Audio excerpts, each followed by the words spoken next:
જય શ્રી કૃષ્ણ વિદ્યાર્થી મિત્રો, કેમ છો બાળકો? બધા મજામાં? સરસ, વેરી ગુડ. ચાલો મિત્રો આગળ વધી. ગયા લેક્ચરની અંદર આપણે સ્ટાર્ટ કરેલું ચેપ્ટર નંબર 3 સુરેખ પથ પર ગતિ. તો મેં ગયા લેક્ચરની અંદર મિત્રો તમને સ્થાન એટલે શું અને નિર્દેશ ફ્રેમ કોને કહેવાય આપણે આના વિશેની માહિતી ગયા લેક્ચરની અંદર સંપૂર્ણ મેળવેલી. હા ને? આજના લેક્ચરની અંદર આપણે બે મહત્ત્વના શબ્દ સમજવા છે. સ્થાનાંતર કોને કહેવાય અને પથ લંબાઈ કોને કહેવાય. પથ લંબાઈને આપણે એવું બોલી શકીએ કાપેલું કુલ અંતર. તો તમને એવો પ્રશ્ન થાય કે સાહેબ સ્થાનાંતર અને પથ લંબાઈ આ બંને તો એક જ શબ્દ થયા ને? કેમ કે આપણે માપનવાળા પાઠની અંદર જોયેલું કે જે સ્થાનાંતરનો એકમ છે એ જ અંતરનો એકમ છે. અંતર એટલે પથ લંબાઈ. તો બંનેના એકમ તો સાહેબ મીટર છે. તમને એ યાદ છે બંનેના પારિમાણિક સૂત્ર સરખા હતા, m0 l1 t0. તો પ્રશ્ન આપણો અહીંયા છે કે સાહેબ બે રાશિના એકમ સરખા છે, પારિમાણિક સૂત્ર સરખા છે, તો બંને કેમ અલગ રાશિ કહેવાય? તમને યાદ કરાવ, આપણે કાર્યનું પારિમાણિક સૂત્ર જે મળ્યું હતું ચેપ્ટર 2માં, એવું જ કંઈક ટોર્કનું પારિમાણિક સૂત્ર મળ્યું હતું. બંનેના એકમ સમાન હતા, પારિમાણિક સૂત્ર સરખા હતા, પણ બંને ભૌતિક રાશિ જુદી જુદી એ આપણે જોશી આગળ. ચાક ગતિવાળો પાઠ ભણશી ત્યાં ટોર્ક વિશેની માહિતી મેળવશી. એવી જ રીતે મિત્રો સ્થાનાંતર અને પથ લંબાઈ વચ્ચેનો ભેદ શું છે? તો કે પથ લંબાઈ છે ને એ અદિશ રાશિ, જેમાં ફક્ત મૂલ્યની જ જરૂર પડે, અને સ્થાનાંતર છે ને એ સદિશ રાશિ, જેમાં મૂલ્ય અને દિશા બંનેની જરૂર પડશે. તો આ બે વચ્ચેનો ભેદ છે. અદિશ અને સદિશની ચર્ચા આપણે ચેપ્ટર નંબર 4 ચાલુ કરશી, એમાં ઘણું બધું આવશે જ. પણ આ અદિશ અને સદિશ શબ્દ વિશે તમે આમ 8મા 9માની અંદર ખાલી નામ તો સાંભળેલા જ છે. તો પહેલેથી જોતા જઈએ. સૌ પ્રથમ આપણે સમજી પથ લંબાઈ અને સ્થાનાંતર સમજી એ પહેલાં એક આકૃતિ અહીંયા દોરેલી છે. ખાસ સમજો કે આપણે એવું કીધેલું કે આપણે આ ચેપ્ટરની અંદર ફક્ત સુરેખ ગતિ જ કરવી. હા ને? તો એના વિશેની પહેલાં થોડીક માહિતી જોઈ કે કણની સુરેખ પથ પરની ગતિ માટે આપણે એક્સ પસંદ કરી. અત્યારે મેં એવું જરૂરી નથી કે સુરેખ ગતિ એક્સ ઉપર જ કરવી. તમે કોઈ પણ પદાર્થનું મુક્ત પતન કરો ત્યારે વાયક્ષ જવાબદાર હશે. હા કે ના? ગયા લેક્ચરની અંદર વાત થઈ, પદાર્થ અહીંયા પડ્યો હોય ને અહીંથી તમે આમ મૂકો તો આને વાયક્ષ કહી શકાય. તમે ફોર વ્હીલ લઈને અહીંયા ઊભા હોય ને એક ડેસ્ટિનેશનથી બીજા ડેસ્ટિનેશન જાવો, એક જગ્યાએથી બીજી જગ્યાએ જાવો, તો કઈ અક્ષ જવાબદાર હે? એક્સ અક્ષ. હું અત્યારે અહીંયા ઊભો હું તો મારી ગતિ સુરેખ પથ પર કઈ કઈ તરફ થાય? કાં એક્સ અક્ષ ઉપર જમણી બાજુ થાય, અથવા એક્સ અક્ષની ડાબી બાજુ થાય. બીજી વાત, કાં મારી ગતિ ઉર્ધ્વ દિશામાં, ઉર્ધ્વ એટલે ઉપર, ઉપર ધનવાય દિશામાં થાય, અને અધો દિશા એટલે નીચે ઋણવાય દિશામાં થાય, અથવા મારી દિશા આગળની તરફ થાય, અથવા મારી દિશા મારી ગતિ કઈ તરફ થાય? પાછળની તરફ. મારો કહેવાનો મતલબ આપણે આવું બોલી કે આ બાજુ હોય ધન એક્સ, તો અહીંયા આપણે પ્લસ નિશાની દર્શાવશી, અને આ બાજુ આપણે માઇનસ દર્શાવી. હા કે ના? તો એ આપણે ચર્ચા કરવી કે આપણે અહીં આકૃતિમાં એક્સ અક્ષ પસંદ કરીએ જેથી કણના પથ ઉપર સંપાત થાય. સ્થાન ઉદ્ગમ બિંદુઓની સાપેક્ષે નક્કી કરવામાં આવે છે. એ તો આપણે ગયા લેક્ચરની અંદર જ મિત્રો વાત કરી. કોઈ પણ પદાર્થનું સ્થાન કેના આધારે નક્કી કરી શકીએ? ઉદ્ગમ બિંદુ. તમે ક્યાં ઉદ્ગમ બિંદુ મૂકો એના આધારે તમારી દિશા નક્કી થશે. બિંદુઓની જમણી બાજુના સ્થાનને ધન કહેવામાં આવે. બિંદુ O છે એની જમણી બાજુનું જો સ્થાન મળશે એ ધન મળશે, અને ડાબી બાજુના સ્થાનોને કેવા લેવામાં આવે? ઋણ. આ ડાબી બાજુના સ્થાનને કેવા લેવામાં આવે? ઋણ. એટલે જો મિત્રો આ ઉદ્ગમ બિંદુઓ છે, આ બાજુ જાઓ એટલે આ ધન 10, આમે અંતર દર્શાવ્યા 20, 30, 40, 50, 60, અને જોઈજો અમે અહીંયા એક્સ અક્ષ લખીએ, પાછું કાઉન્સમાં મીટર લખ્યું હોય, કેમ કે અંતર મીટરમાં હોઈ શકે, સેન્ટીમીટરમાં હોય ને કિલોમીટરમાં હોય. હા ને, તમે 4 વ્હીલ લઈને જતા હોય તો તમે એમ ન કહી લાગો કે મેં આટલા સેન્ટીમીટર અંતર કાપ્યું, એ તો ઘણું બધું મળે. તો આપણે અહીંયા કિલોમીટરનો ઉપયોગ કરી. આપણી 4 વ્હીલ એની અંદર તમે સ્પીડોમીટર જોઈજો, 4 વ્હીલ અથવા 2 વ્હીલમાં. સાયકલમાં ન હોય. હા, વળી અમુક કે સાહેબ અમારી સાયકલમાં છે, પણ આપણે એવું જ સામાન્ય રીતે જોઈએ 4 વ્હીલ અને 2 વ્હીલની અંદર જે ઓલું સ્પીડોમીટર હોય, કાંટો દર્શાવતો હોય, એ કિલોમીટરમાં દર્શાવે. તો આપણે અત્યારે એમાં નથી જવું, આપણે આના પછી લેક્ચરમાં જોશી. તો જમણી બાજુનું અંતર એ ધન અને ડાબી બાજુનું અંતર કેવું એરું. આ આપણે ચર્ચા કરીએ પહેલાં 2 ડેફિનેશન સમજી લઈએ. પથ લંબાઈ કોને કહેવાય અને સ્થાનાંતર કોને કહેવાય. તો કે કોઈ પણ સમયગાળામાં કણે કાપેલા અંતરને પથ લંબાઈ કહેવાય અથવા કુલ અંતર કહેવાય. આવ્યું તો શું? અંતર. કોઈ પણ સમયગાળામાં કણે કાપેલા અંતરને પથ લંબાઈ કહેવાય અથવા શું કહેવામાં આવે? કુલ અંતર. સ્થાનાંતર એટલે શું? તો કે કોઈ સમયગાળામાં કણના સ્થાનમાં થતા ફેરફારને સ્થાનાંતર કહેવાય. કોઈ પણ સમયગાળામાં કોઈ પણ કણ પોતાનું સ્થાન બદલે. કણ એટલે શું? યાદ આવે ને? કણ એટલે શું? તમે કણ હો ને હું કણ હું. કોઈ પણ સમયગાળામાં કણે કાપેલા કણના સ્થાનમાં થતા ફેરફારને શું કહેવામાં આવે? સ્થાનાંતરને. સ્થાનાંતરને ઇંગ્લિશમાં ડિસ્પ્લેસમેન્ટ કહેવાય. ઓકે, ફોર એક્ઝામ્પલ, જો T1 સમયે પ્રારંભિક સ્થાન x1 જેટલું હોય. ફોર એક્ઝામ્પલ, હું અહીંયા ઊભો, કંઈક ઘડિયાળમાં તમે સમય જોઈ લ્યો, સમયગાળો એ T1, ત્યારે મારું સ્થાન x1 જેટલું હોય. હવે તો કે T2 જેટલા સમય, T2 એટલે સમયગાળો થોડોક પસાર થયો, હું અહીંયા આવી ગયો, તો મારા સ્થાનમાં કેટલો? પહેલાં સ્થાન કેટલું હતું? x1. અહીંયા પહોંચ્યો, મારું સ્થાન કેટલું હોય અત્યારે? x2. સમયગાળો કેટલો? તો કે ડેલ્ટા ટી, સમયગાળામાં થતો ફેરફાર. અહીંયા હતી 2 સેકન્ડ, અહીંયા પહોંચ્યો ત્યારે 4 સેકન્ડ થઈ. તો અંતિમ માઇનસ પ્રારંભિક એટલે 4માંથી 2 બાદ કરો એટલે T2 માઇનસ T1. ત્યારે સ્થાનાંતર કેટલું મળશે? તો કે અહીંયા પહોંચ્યો તો મેં કેટલું અંતર કાપ્યું? તો કે અંતિમ સ્થાન માઇનસ આઈનું પ્રારંભિક સ્થાન. તો સ્થાનાંતર એટલે સ્થાનમાં થતો ફેરફાર. સ્થાનાંતરનું સૂત્ર ખાસ યાદ રાખજો, દાખલામાં ઉપયોગી. અંતિમ સ્થાન માઇનસ કેવું સ્થાન થાય? પ્રારંભિક. ટપા પડે ઘણી વખત એવું બનશે, તમને અંતિમ સ્થાનને પ્રારંભિક સ્થાન દાખલામાં નહીં આપ્યું હોય, તો તમારે શું કરવાનું? તો ખાસ યાદ રાખજો, એની બીજી ડેફિનેશન આપી છે. અંતિમ સ્થાન અને પ્રારંભિક સ્થાન વચ્ચેના ટૂંકા અંતરને પણ સ્થાનાંતર કહેવાય. આપણે એવા દાખલા, હમણાં જ હું તમને એક દાખલો એવો ગણાવીશ કે અહીંયા પ્રારંભિક ને અંતિમ સ્થાન આપેલું જ નથી. કેવું છે? તો શું કરવાનું? તો કે પ્રારંભિક અને અંતિમ સ્થાન વચ્ચેનું ટૂંકામાં ટૂંકું જે અંતર મળે એને શું કહેવામાં આવે? સ્થાનાંતર. ઓકે, તો સ્થાનાંતર એટલે શું થશે? અંતિમ સ્થાન માઇનસ પ્રારંભિક સ્થાન. બીજું, પથ લંબાઈ હોય નહીં બાળકો હંમેશા ધન જ હોય. હમણાં આપણે ચેક કરશી દાખલામાં. સ્થાનાંતર હોય નહીં, ધનય હોય, ઋણય હોય અને શૂન્ય હોય. આ ખાસ MCQ યાદ રાખજો. પથ લંબાઈ હંમેશા ધન જ હોય, સ્થાનાંતર ધનય હોય, ઋણય હોય અને શૂન્ય હોય. હમણાં ચેક કરાવું તમને, પછી આ વસ્તુ આપણે પછી જોઈ. હાલો, એક અહીંયા એક્ઝામ્પલ મેં અહીંયા દર્શાવ્યું એ જોઈજો.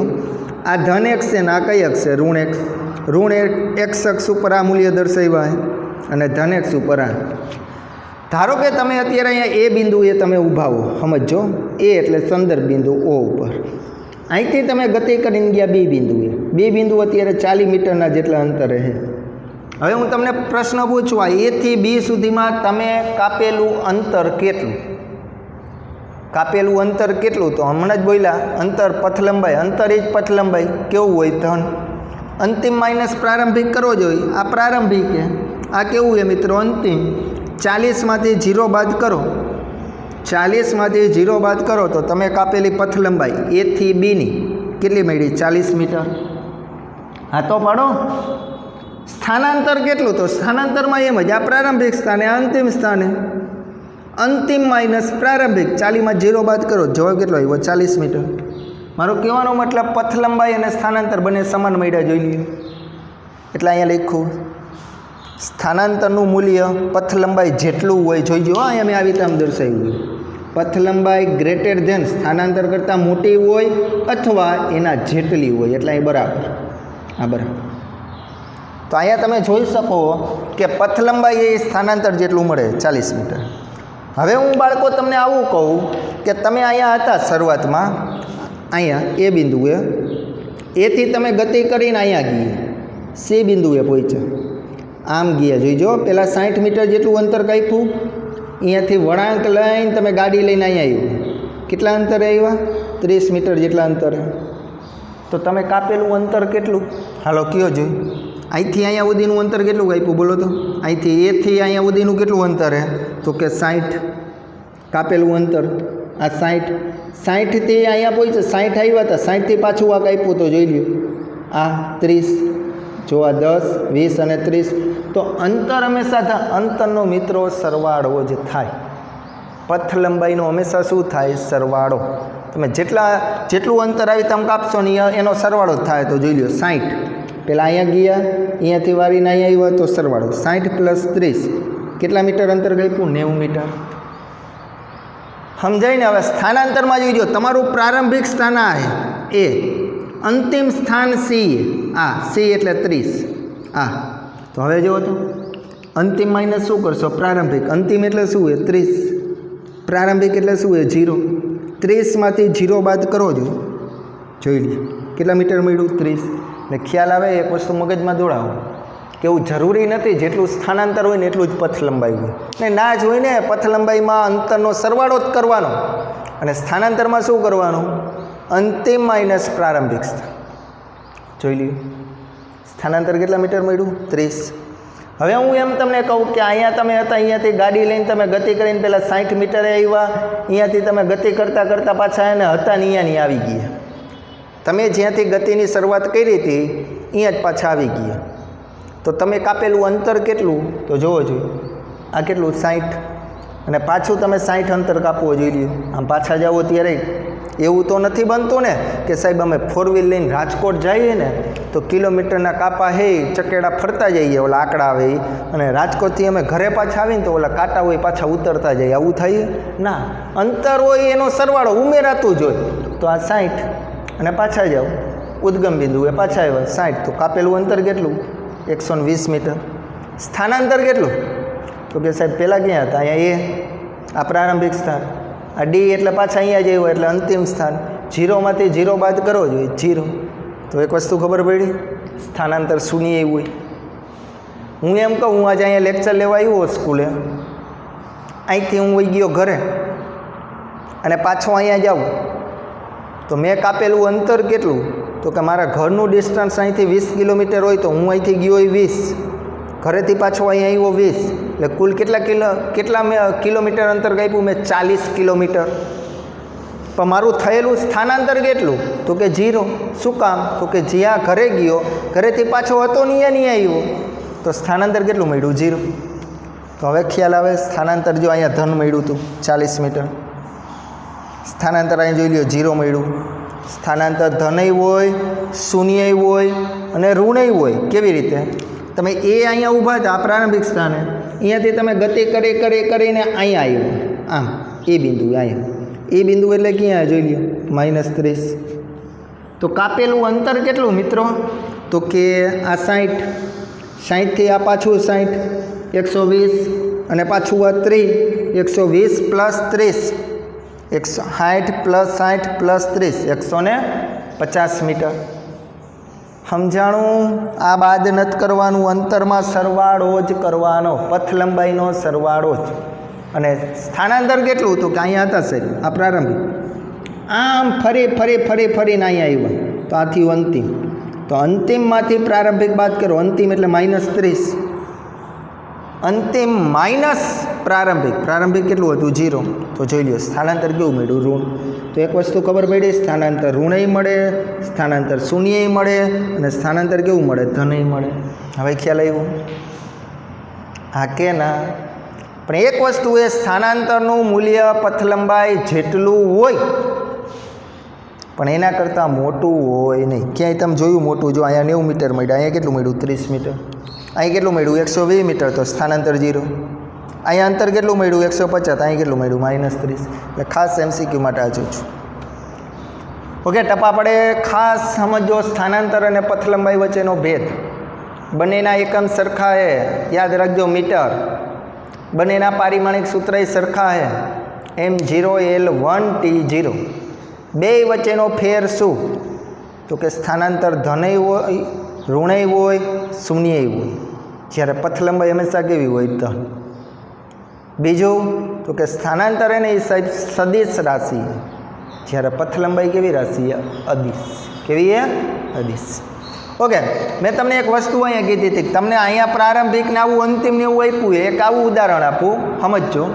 ધારો કે તમે આ એ બિંદુએ ઊભા હો, અહીંયા એક મેં એકમ વર્તુળ દોર્યું છે. કેવું વર્તુળ છે? એકમ. એક વર્તુળાકાર માર્ગ દર્શાવ્યું. તમને હવે આવું બધું ખબર? મેં ફંડામેન્ટલમાં મિત્રો તમને શીખડાવેલું છે. આખું ચકેડું ફરો ને ત્યારે 360 થાય, એટલે કે એક પરિઘ બોલાય. શું બોલાય? પરિઘ. પરિઘનું અંતર કેટલું હોય તમને યાદ છે? 2πr. કેટલું હોય છે? 2πr. તો અહીંયા મારે એક ઉદાહરણ તમને એ સમજાવવું છે ખાસ, કે કોઈ એક કણ છે એ r ત્રિજ્યાવાળા વર્તુળાકાર પથ ઉપર વિષમ ઘડી દિશામાં ગતિ કરે. વિષમ ઘડી એટલે તમારી પાછું મેં આવું શીખડાવેલું હોય ફંડામેન્ટલના લેક્ચરમાં. ઘડિયાળના કાંટાની વિરુદ્ધ દિશા એને કહેવાય વિષમ ઘડી. ઘડિયાળનો જે કાંટો ગતિ કરતો હોય ને એને કહેવાય સમઘડી. એની વિરુદ્ધ દિશામાં જે ગતિ થાય ને એને કહેવાય વિષમ ઘડી. તો તમે મિત્રો અત્યારે અહીંયા એ બિંદુએ ઊભા હો, અહીંયા અથવા ગમે ત્યાં લઈએ, અહીંયા ઊભા હો. હવે અહીંથી તમારે જવું હોય તો આ વિષમ ઘડી માર્ગ જોઈ લ્યો. એથી ક્યાં જવું હોય? બી. બીથી ક્યાં જવું હોય? સી. સીથી ક્યાં જવું હોય? ડી. અને ડીથી પાછું ક્યાં આવવું હોય? એ. આ વિષમ ઘડી માર્ગ જોઈ લ્યો. ત્રિજ્યા મિત્રો આપી આર, તો તમને દેખાય જ છે ને આ ઉદ્ગમ બિંદુ હોય. અહીંથી અહીંયા સુધીનું જેટલું અંતર હશે ને એટલું જ અંતર આ હશે, એટલું જ અંતર આ હશે, અને એટલું જ અંતર આ હશે, સમાન. તો કોઈ એક કણ આર ત્રિજ્યાવાળા વર્તુળાકાર પથ ઉપર વિષમ ઘડી દિશામાં ગતિ કરે તો આપેલા કિસ્સા માટે પથ લંબાઈ અને સ્થાનાંતર શોધો. આપેલો કિસ્સો એટલે શું? હું તમને હવે આવા પ્રશ્ન પૂછું. હું એથી બી જાઉં, જોઈજો સ્ટ્રેટ લાઇનમાં તો આપણે આવડી ગયું, આવું તો આવડશે. આમાં શું કરવાનું? તો મારો પ્રશ્ન આવો હોય, એ બી, એથી બીમાં પથ લંબાઈ કેટલી? એથી બી, તમે એથી બી જવું હો ત્યારે પથ લંબાઈ કેટલી? હાલો વિચારજો. પથ લંબાઈ એટલે શું થાય બાળકો? કાપેલું કુલ અંતર. સમજો, કાપેલું કુલ અંતર. તમે એથી અહીંયા બી ગયા તો આખા વર્તુળના કેટલા ભાગે? 4. 1 2 3 4. તો કુલ અંતર કેટલું હોય આખે આખું? 2πr.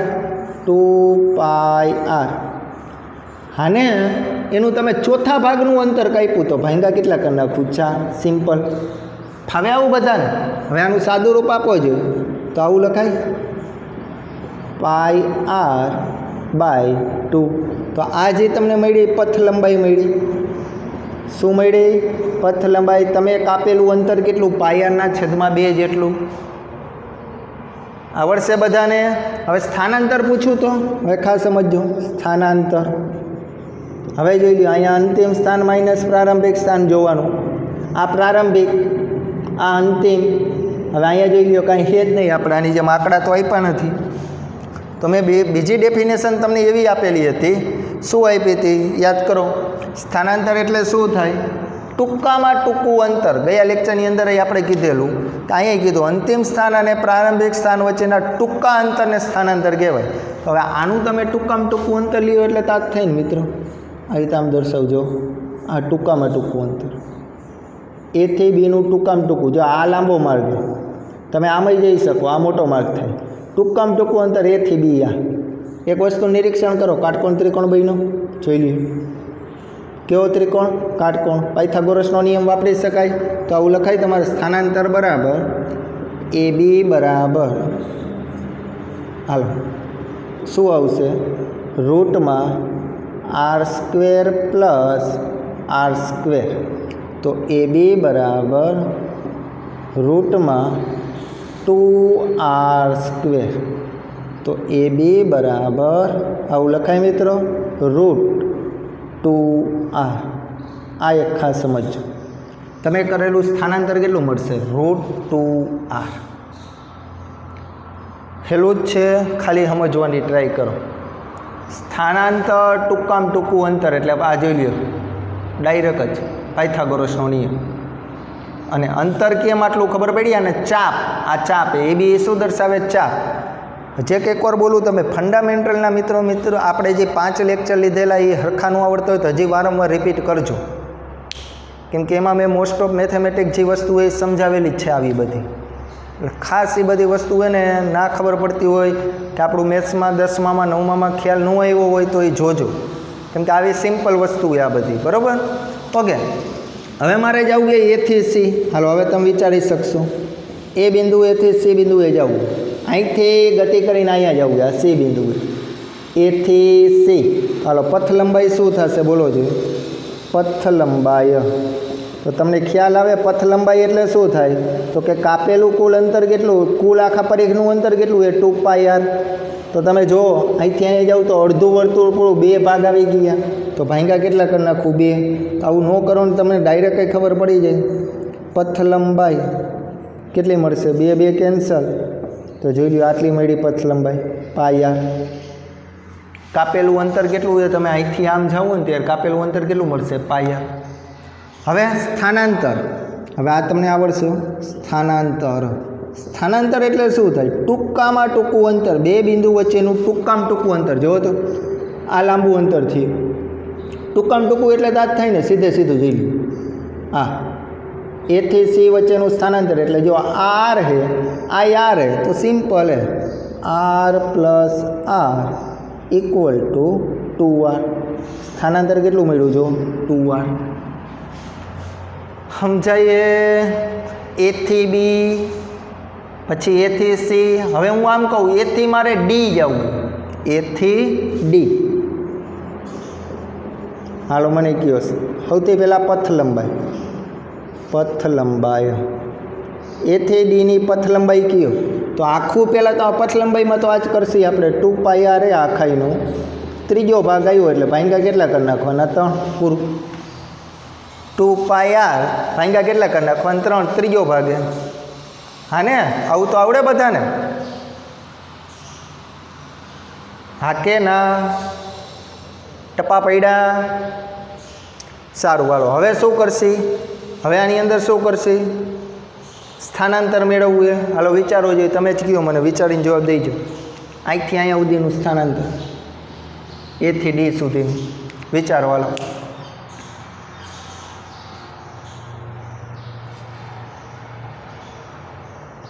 મગજ દોડાવો.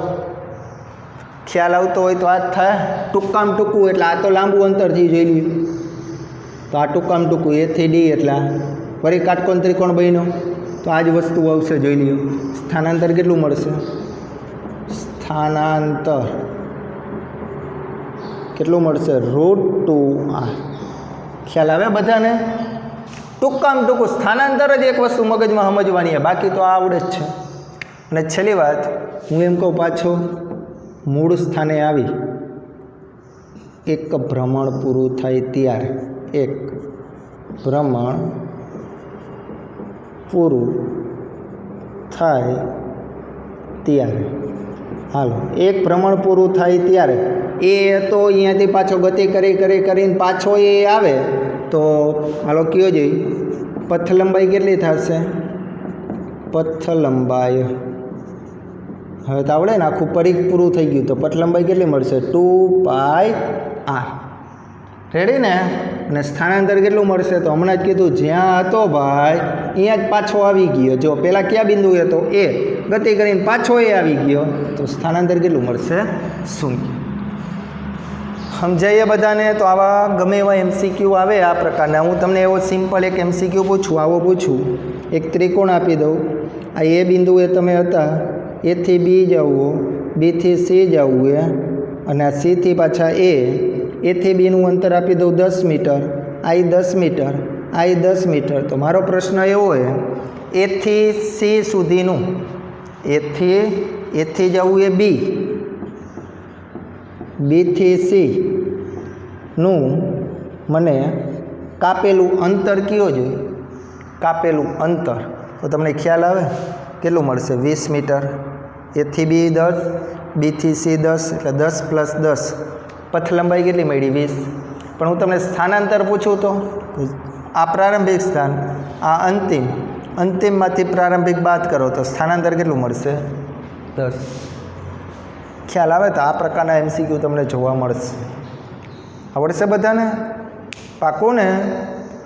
ઓકે, તો આજની થિયરીની અંદર મિત્રો આપણે સ્થાનાંતર અને પથ લંબાઈની ચર્ચા કરી. ખાસ વ્યવસ્થિત રીતે સમજો. આ બે રાશિનો ઉપયોગ કરીને હવે આવતા લેક્ચરની અંદર આપણે બે શબ્દ સમજશી. સરેરાશ ઝડપ કોને કહેવાય અને સરેરાશ વેગ કોને કહેવાય. એક વસ્તુનું નિરીક્ષણ કર્યું, આજની થિયરીમાં ક્યાંય આપણે સમયગાળાનો ઉલ્લેખ નથી કર્યો. આ દાખલામાં ઓલું મેં ઉદાહરણ આપ્યું એમાંય કે સમયની વાત આવી નથી. હા ને? હવે આવતા લેક્ચરની અંદર આપણે સરેરાશ ઝડપ અને સરેરાશ વેગની ચર્ચા કરી ત્યારે ભેગો આપણે એડ કરશે સમયગાળો. તો આપણે આવતા લેક્ચરની અંદર એના વિશે માહિતી મેળવશે. સારું, હાલો આટલું વ્યવસ્થિત રીતે બાળકો કમ્પ્લીટ થઈ જાઓ. જો ઓકે મિત્રો, જય શ્રી કૃષ્ણ.